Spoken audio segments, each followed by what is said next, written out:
Okay mga choy, for this video choy, natar sa itong itikan choy, atong update sa atong itlog sa itik choy, bibi choy.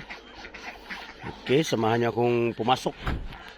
Pumasok tayo sa loob ng ng net natin choy. Tapos na itong kumain itong mga laga natin choy.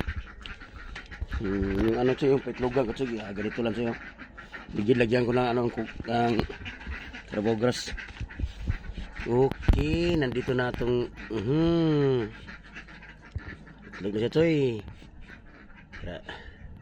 Na-reblisin na sa dito choy. Tapos tayo dito choy, pupunta tayo sa choy, sa mga alagang inahin natin na big. Babay mga itik. Kasi marami tayong breeding dito choy. Wow, marami sisiyo. Saka dito choy. Marami din. Dami. Okay, pakita ko sa inyo choy ang budiga ko choy na. Ang lagyan ng ng mga bausak, yung mga alagang inahin. Barako.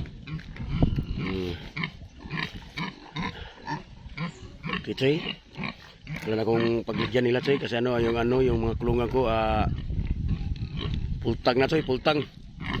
Okay, tinali ko na lang sa choy ng ilalim ng punong niyog. Tingnan niyo choy. Yung iba nandun pa sa ubos choy. Yun naman choy. Okay, thank you for watching mga choy. Don't forget to like and share sa itong video choy nya sa itong YouTube channel. Bye bye choy, bye bye. God bless na choy, may buntag.